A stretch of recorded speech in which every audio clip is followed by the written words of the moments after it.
give me a moment's peace and take out the trash. We pay taxes for people to come and take the garbage. Hey, listen, Greenie, no more sneaking rides to the junkyard. Yeah, man, take a taxi when you want to go to the junkyard. Hello and welcome to Hot Trash Unlimited, the show where me, Joe, and me, Caleb, scour the internet and cinema history for movies that could be declared as hot trash. Caleb, what did we watch this week?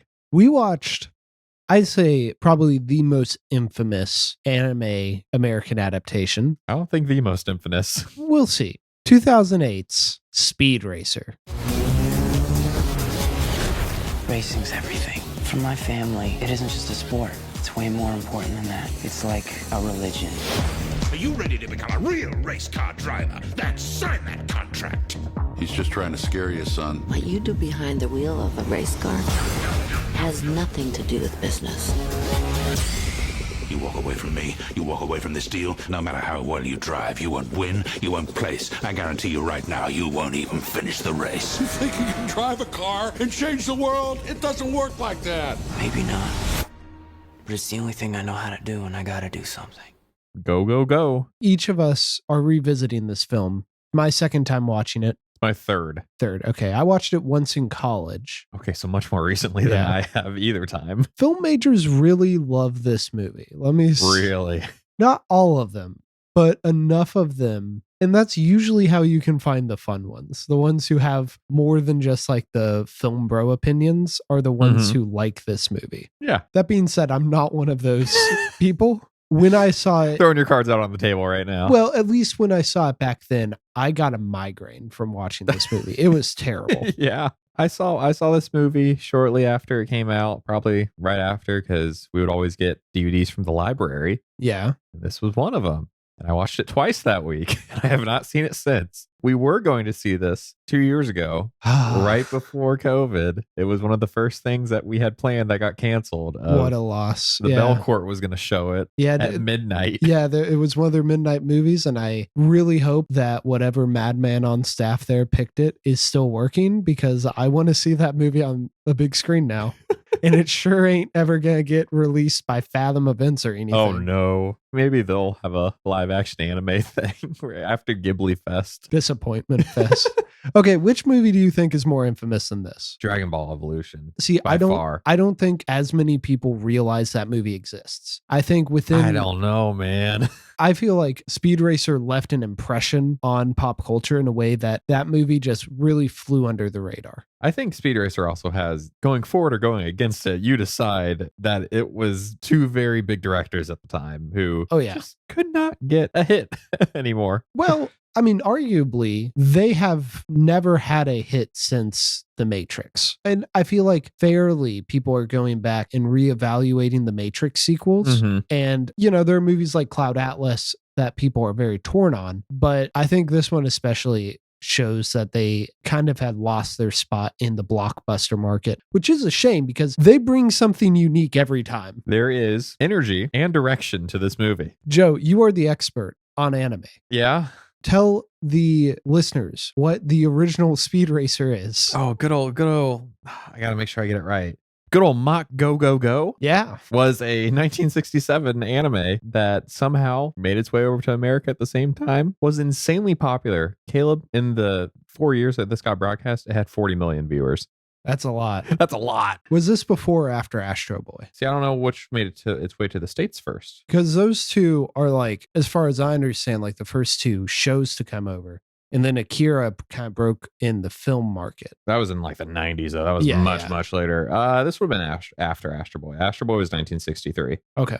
And probably around the time that anime as a medium was really kind of forming. Yeah, this was like the beginnings of it. It's weird. It's a children's show, but people die constantly. I vividly remember there was one episode where they're in a submarine for some reason. The bad guy has a helmet on. He looks like a Saturday morning cartoon villain. He's wearing a suit that has just like 6 bullet holes, not hole. They shoot bullets, and he kills his daughter accidentally with them, where he waves his cape and bullets come out. He's like, "No, Speed, you did this to me." So I watch Speed Racer currently. Yes, in the here and now. I still don't understand what the show is about. There's cars, yeah, and there are spies at the same same time. That is about as broad of a review as I can give it, in all honesty. The reason I like the anime, it's purely aesthetic reasons. It has really fun designs. The music's great. The voice acting is pretty terrible. It's terrible, but like in a really energetic way. This is where the old stereotype of like the hoo-ah, like the crazy reactions in anime come from, because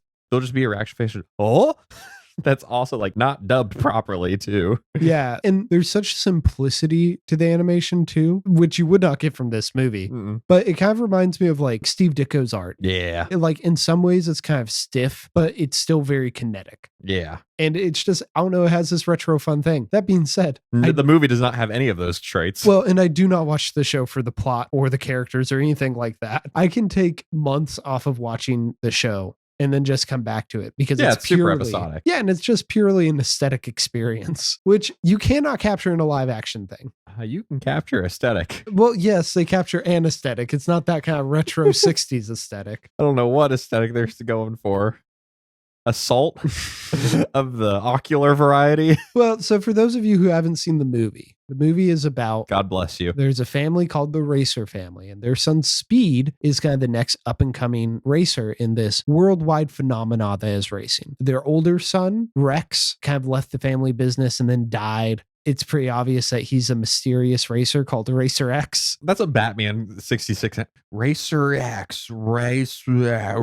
Oh my God. But then, of course, there's Pops, played by John Goodman, who is the mechanic of the family. Susan Sarandon plays the mom, whose name is Mom. Yeah. Speed's girlfriend, played by Christina Ricci, is named Trixie. And he has a little brother named Spritle. And his pet monkey, his pet chimpanzee, Chim Chim, and they kind of serve as the chaos engines. But it becomes a thing where he gets involved in racing, finds out that's all kind of like corporate greed, run, fix, that sort of thing. And so he sets out with the help of Racer X to kind of try to solve all this. However, this is like a Robbie Rod movie on steroids. We made the joke like at the very beginning where it was like, oh, Robbie Rod could never. And then we're like, wait, Robbie Rod could. With a budget of $10 nonetheless. Okay. And it would look exactly the same. All respect to Mr. Robert Rodriguez. It would not look this good. I don't know, man. He did Alita. He knows how to make movies when he wants to. He does. There's a scene in The French Dispatch where these art dealers are talking about this like modern artist who has this abstract style. And one of them points to a painting he does of a sparrow that's very accurate. And he goes, he could draw this, but he doesn't. That's how we know he's good. That's kind of the thing with both Robbie Rod and the Wachowskis. They can make their stuff look good, and they're choosing not to. Because right after this, they made Jupiter Ascending, not too long after, which, not a good movie, but it looks good. I mean, Cloud Atlas, the sci-fi parts of that look good. It's just, they decided this one, they're going to try to capture what you can do on animation. They're capturing an anime aesthetic, but not a specific one. They're just kind of boiling a lot of them together. So everything's on pouring green, it over your eyes as it burns into your retinas. Everything's on green screen. Everything's oversaturated. Everything's transitions. It's insane. And it never stops. It never slows down. No, it is overwhelming. To the very last shot, the sweeping transitions of heads slowly spinning while the backgrounds change right behind them because they're not actually in front of anything. This was in the Wachowskis' garage instead of Robbie Rod's. And sometimes that stuff can look really good. And then other times it looks like it's out of Spy Kids or Doctor Strange in the Multiverse of Madness. Or Spider-Man No Way Home. They're very 50-50 hit and miss, where it's like half the time it's assault of the ocular variety. And then the other half, you're like, oh, wait, there's a style here. And they're like nailing it. Yeah. Those moments are fewer and farther between as the movie continues. I feel like obviously the Wachowskis are bringing the vision here. They are bringing the idea that they're not doing a straight adaptation of this. They want to catch a kinetic style, which I think sometimes really works in the racing and sometimes adds a lot of fun to the dialogue scenes. And they know how to slow things down too. They do have a lot of more slow standard conversations. This movie takes a while to get going due to starting with these slow conversations before the ball gets turned. Well, and a million flashbacks at the beginning. Yeah. Which definitely drags things down. But there is another creative influence here. who I was just going through the crew list on IMDb. This is a surprise for me. Yeah, well, and you won't recognize his name. His name is David Tattersall. Very prolific cinematographer. He's doing the Memory Liam Neeson movie that's out in theaters right now. He worked on all the Star Wars prequels. Oh. So he's coming right off of that. But the reason I'm bringing him up is because he was the cinematographer on Death Note. Oh my God. And one of the things we pointed out there was a style. Yeah. I don't think we necessarily liked it in Death Note. No. He returns. But we get to see him work with two very visionary, in one case, one director, in the other case, a pair of directors. Mm-hmm. I mean, I don't even know how cinematography is done in this because it's all digital. No one knew how this was going to turn out. So were the prequels. Yeah. Right? Like he very much was the right person for this job. And I feel like there is a visual readability to this that the pure amount of stuff going on and the colors can become overwhelming, but the camera and the sequence of shots is readable. Save for a few moments where it'll be more of a wide shot of all the cars racing. Yeah, it's pretty easy to follow. Mm-hmm. You always know where Speed is. You always know where Racer X is. When Trixie joins for the inexplicable reason, it's very easy to tell who you're looking out for. Yeah, he can follow. He can make it readable. We're beating around the bush. This movie hurts to look at. This movie is an eyesore at every moment. Yeah. I wouldn't say at every moment. I think there are moments when it works. I think when it's in like darkness and you aren't, there isn't like neon. So the couple places that stick out to me, I feel like when he's having his conversation with the villain, kind of the head of this multi-conglomerate, and the villain gives his villain speech, and it's doing the green screen scrolling. Here's my PowerPoint presentation while my head just rotates around it. Right. I feel like that actually works to emphasize what's going on. That it's undercut by jumping to Sprite doing random things. I'm usually a fan attacking of the segues. It works there. There is a action scene in the middle, which is super fun. Oh, that one's great. And uses geography. It's able to use geography in a way that you couldn't with a real camera because it's all this green screen stuff. Those two parts especially are really good. Yeah. But yes, a lot of the other times it is very garish. Yeah, and, it's like 90% of the time. And too inconsistent to be good. That's kind of the thing with this movie is like inconsistency, where all right, we're gonna have a lot of establishing of Rex. No one else gets anything. Spritle, yep, he has a chimp. Trixie, no character, just his girlfriend. It's weird. They spend 20 minutes setting up the relationship between Rex and Speed, and no one else gets anything. I mean, you get some inadvertent backstory with Pops, how he was a wrestling champion. I don't know. Like, I feel like if it had gone either way, because there are just shots that look straight out of a Spy Kids movie, very digital, very obvious. And then there are shots that I think also very obvious that they're fake, but they interact with the world a little bit better. It could have gone either way. And if it had been a little bit more consistent, I think it would be a little bit easier to swallow this movie. But the way it is, I definitely get why people were thrown up in the theaters and stuff. However, and maybe this is just a fault of someone who has seen way too many movies, I want to see stuff different, even if it doesn't work. And this is different.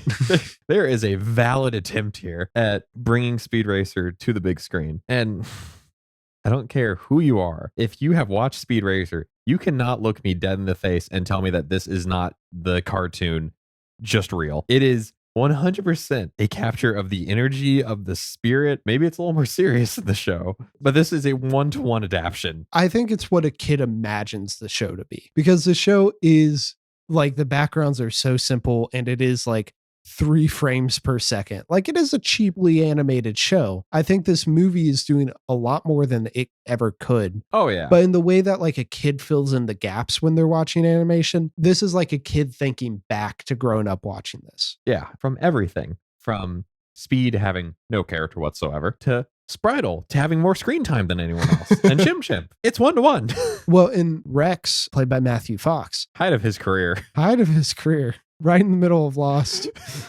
He reminds me of Adam West. You brought this up kind of offhandedly, but he does remind me of how Adam West treated Batman. Everything serious was treated flippantly, and everything flippant was treated seriously. And it reminds me a lot of the voice actor on the show for Rex. I feel like it fits the energy really well. Everything fits perfectly. Spritle being stupid.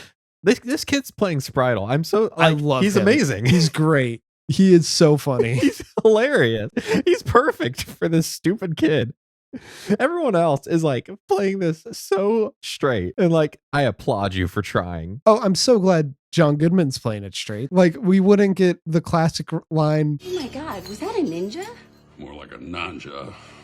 Terrible what passes for a ninja these days. I'm just wondering. I asked Caleb at midway through. I'm like, was there a point when they were filming this for like, oh no, what have I done? And you were just like, no, they had no idea what was going to happen. No, because they're against green screens for half of it. Like half all of it, all of it is them sitting in like blue screen cars, just like now scream, and it's like they screamed. The people who are just more in like the dialogue scenes, like Pops. I feel like John Goodman understands what he's in, and he's going for it. These are career actors, man. Like most of these actors in here are character actors. Susan Sarandon and John Goodman are memorable names, but it's not because they have like 3 or 4 big roles. It's because they're prolific actors. Yeah, they've been in a billion things. Yeah, this is just their job, and they're good at it. Yeah. Like, and I think Emil Hirsch and Kristen Ritter are doing a good job here. That's not Kristen Ritter. Sorry, Christina Ricci. Very different people. I feel like they're doing a good job here, even though they have 0 character. Perfect adaptation of the show. It's not like they do in the show anyways. The Wachowskis knew what they were doing, man. Oh yeah, they definitely did. They were definitely fans of the show. But you know, I do think this movie succeeds where it does add more depth from the show is the theming. This is a very anti-capitalist movie. But it's a movie with a lot of nuance too. What's basically saying is that yes, this form of entertainment in the world is corporate controlled and compromised and very fake. But that doesn't mean that your reactions to it are. Because that's what Speed thinks when he realizes that everything's fixed. But then he has a conversation with Pops a little bit later, and Pops is like, no, it's not fixed. You get the idea there that it doesn't matter if they fixed it or not. To Pops and Speed, it was real. And in the same way, commercial movies like the MCU or stuff, or whatever was coming out at the time, super like corporate, audience tested to hell. Yeah. But if you still connect to it, if you still have that emotional connection, that's still real.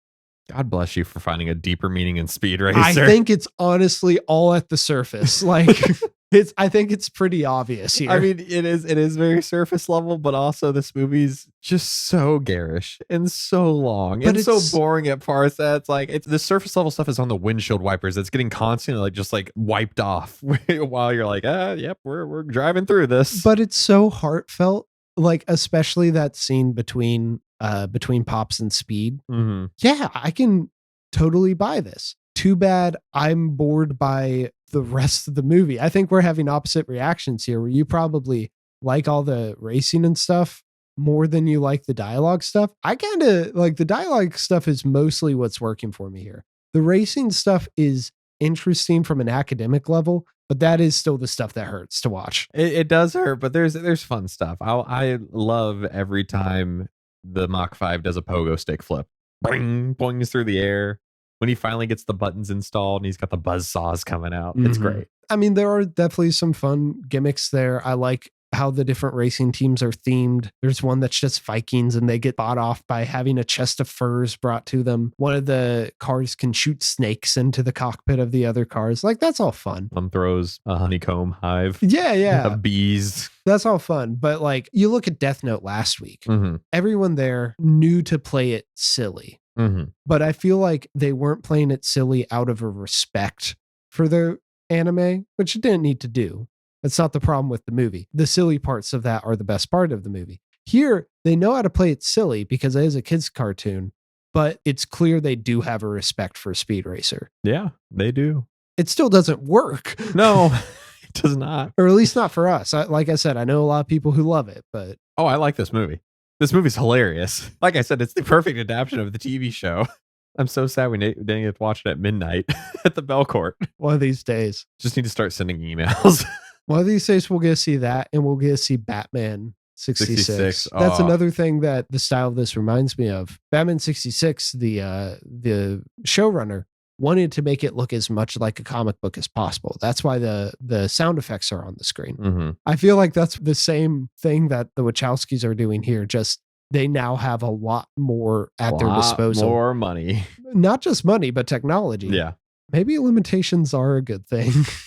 What's the best scene in this movie? I do really like the villain monologue, but also before that, Speed's monologue about what racing means to him and his family, and then to have those juxtaposed. And I like how the visuals are used there. I'm gonna go with the family fight in the snow. That's so good. So good. Yeah. And everyone gets something to do. There's a lot of good like slapstick comedy there. And it just ends with like this Mexican standoff. And like, why are there so many guns in a Speed Racer thing? There's guns in all Speed Racer. That's how I knew you hadn't watched a lot of Speed Racer. There's so much guns in Speed Racer. Yeah, like I know, but it doesn't make sense constantly. The gun thing is a problem with it's a fun thing about the cartoon too. Yeah. But the thing that I do have more of a problem with here is they do say ass a lot for a kid's movie. Yeah, there's at one point where the villain just like swears like back to back. And I'm like, I thought this movie was PG. Yeah, and like I'm fine with a certain amount of that. Richard Roundtree says shit at one point. It's bleeped out, and that's maybe the funniest thing in the movie. It's really funny. So like I'm fine with it. Well, yeah, to a certain extent, it's not like they're going for a deconstruction because they still have Spritle popping up and cock blocking Speed and Trixie whenever he can, even at the very end. It just comes off to me as like I don't think Speed would say ass. Yeah, he's a goody two shoes. Yeah. So it just feels kind of weird at points, incongruous, if you would. So Caleb, does this movie fall into the hot trash pile? Well, we touched on it, but this is a very long movie. Yeah. It's 2 hours and 15 minutes. It's way too long. Yeah. I like those quiet scenes between like Speed and his parents, but you probably could cut a couple. And if you had, maybe, but also the good parts of this movie are really good. I'm not sure. I know you're going to say yes. And no, I'm not. Oh, it's man. Diamond in the Rough. It's good. Okay, yeah. This is not a great movie by any means, but this is a fun movie, and not even in a so bad it's good way. There's just good stuff in this movie. Yeah, the question is, does the good outweigh the bad? And for me, even though this movie was very long and had like some boring stretches and stuff, I was still invested enough to get to the next part. So yeah, I'll say it's good. Yeah. The Nanja fight though, that's hot trash. I'm so glad we got to rewatch this movie. I mean, it's definitely one of the most fun things. And just after such a desaturated movie like Death Note, just seeing the colors in this. Oh, don't worry. We're going right back into desaturation land right after this. You wanted style? You want direction? We ain't getting any of that, buddy. Yeah, this is the only one. I have not seen the anime. I have not seen the movie. I haven't seen the movie. What are we watching, Joe? Dragon Ball Evolution. God save us all. Guys, if you want to listen to us suffer through Dragon Ball Evolution, you definitely can by subscribing to us wherever you get your podcasts. If you like our podcast and you think other people would like it too, you can, of course, rate us 5 stars. That gets us up in the charts for other people to see. And if you just want to tell a friend, you can do that as well. Send feedback to us at hottrashunlimited@gmail.com. Joe, anything else? Never. I have to ask. I'll respond every time with the same answer.